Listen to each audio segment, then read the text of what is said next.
ভাই ভাই দিয়েন না ভাই, আমারে দেন, আমারে দিতেন। আমি আজ 2টা দিন না খাওয়া, দান বাক্সে দিয়ে দিলেন, আমারে দিতেন, আমি কিছু খেয়ে আপনার জন্য দোয়া করতাম, আল্লাহ আপনার মনের ইচ্ছা পূরণ করতো ভাই। একই তো কথা, আল্লাহর রাস্তায় দান করলাম, নিশ্চয়ই আল্লাহ তাআলা আমার মনের আশা পূরণ করবে ইনশাআল্লাহ। ভাই মসজিদে দান করলে আল্লাহ কি আসলে মনের ইচ্ছা পূরণ করে? হ্যাঁ করে তো। আচ্ছা ঠিক আছে, দাঁড়ান, আমার কাছেও টাকা আছে।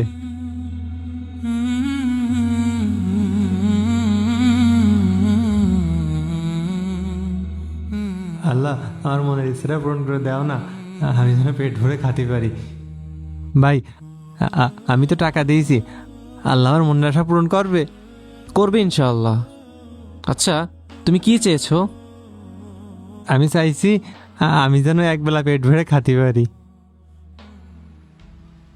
আপনি কি চাইছেন ভাই? আমারটা তো জানি না, তবে তোমার মনের আশা পূরণ হবে এখন। কি করে ভাই? আজকে আমি তোমাকে পেট ভরে খাওয়াবো। সত্যি? আপনি সত্যি বলছেন? হ্যাঁ সত্যি, চলো। আপনি অনেক ভালো, আল্লাহ আপনার অনেক ভালো করব, এরকম ভালো মানুষ এখন পাওয়াই যায় না। ভাই আমি একটু সাদা ভাত আর ডাল খাবো। আরে তোমাকে সব খাওয়াবো, তুমি বসো এখানে। হ্যাঁ, আপনি বসেন। তুমি একটু বসো, আমি একটু ফ্রেশ হয়ে আসি, ঠিক আছে? আচ্ছা। বসো। কিরে ভিখারির বাচ্চা, তুই আবার আমাদের রেস্টুরেন্টে আসছিস? ওঠ এখান থেকে। ভাই আপনি এমন করছেন কে? এক স্যার আমার এখানে খাতি নিয়ে আইছে। আবার মিথ্যা কথা বলিস? সরি, তোর একদম স্টপ ইট।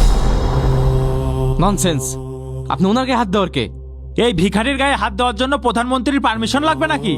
শোনেন মিস্টার, এই রেস্টুরেন্টে কোনো ভিখারি অ্যালাউ না। Shut up, he is my guest. এই ভিখারি আবার আপনার গেস্ট? হাসালেন ভাই। বলছিলাম ভাই চলেন না আমরা অন্য কোথাও যাই। তুমি চুপ করে এখানে বসো, আমি দেখছি পুরো ব্যাপারটা।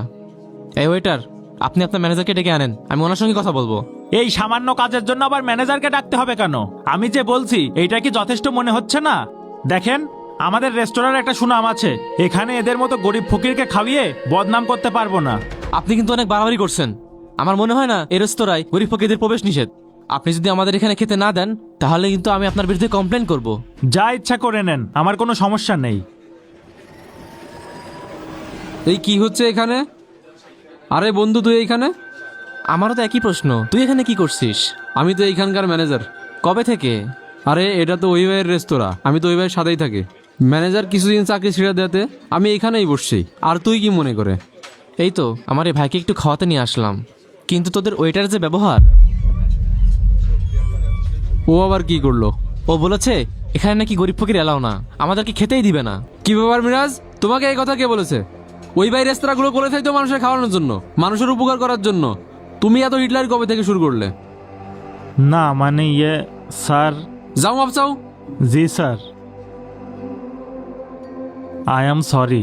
যাও এখান থেকে। জি স্যার। বন্ধু কি খাবি বল, বস এখানে। আমি তো কিছু খাবো না, তুমি বলো তুমি কি খাবা? বেশি কিছু না, 2টো ডাল ভাত হলেই হবে। আচ্ছা ঠিক আছে, আমি আপনার জন্য বিরিয়ানি পাঠাচ্ছি, কেমন? বন্ধু তাহলে তোরা বস, আমি হিসাবটা ক্লোজ করে আসি। ঠিক আছে বন্ধু। ঠিক আছে।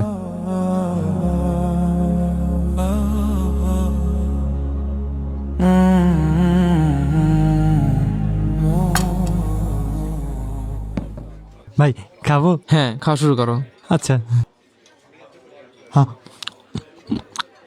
আরে আস্তে খাও, গলায় বেঁধে যাবে তো। আরে তুমি বাহাদি খাচ্ছ কেন? ও স্যার, আমি তো ওই ডাইন হাতে বল পাই নে, ডাইন পাতেও বল পাই নে, এই জন্য আমার কেউ কাজেও নেয় না, এই জন্যই ভিক্ষে করি। ঠিক আছে খাও। হে আল্লাহ, আমি তো তোমার এক বান্দার মনের আশা পূরণ করলাম, মসজিদেও কিছু দান সৎকা করলাম, তুমি আমার মনের ইচ্ছা পূরণ করে দাও আল্লাহ। কিরে এত মনোযোগ দিয়ে কি ভাবিস? আরে কিছু না, তুই বস এখানে।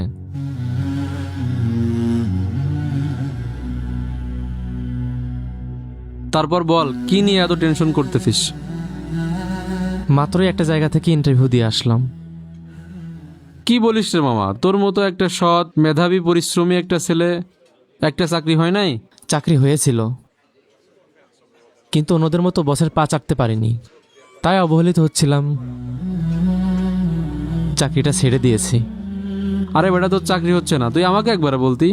আরে ভার্সিটি থেকে বেরোনোর পর তোর সাথে তো কোনো কন্ট্যাক্টই নেই, কি হয়ে বলবো? আচ্ছা বাদ দে, তুই এক কাজ কর, তুই এইখানকার ম্যানেজার হিসেবে কাজ শুরু কর। আমি ওই ভাইয়ের সঙ্গে কথা বলে ওই ভাইয়ের ফ্যাক্টরিতে তোর জন্য একটা বড় পদের চাকরির ব্যবস্থা করে দেব। সত্যি? হ্যাঁ অবশ্যই। তোর এই এহসান আমি কোনোদিন ভুলবো না রে। আরে বিপদেই তো বন্ধুর পরিচয়।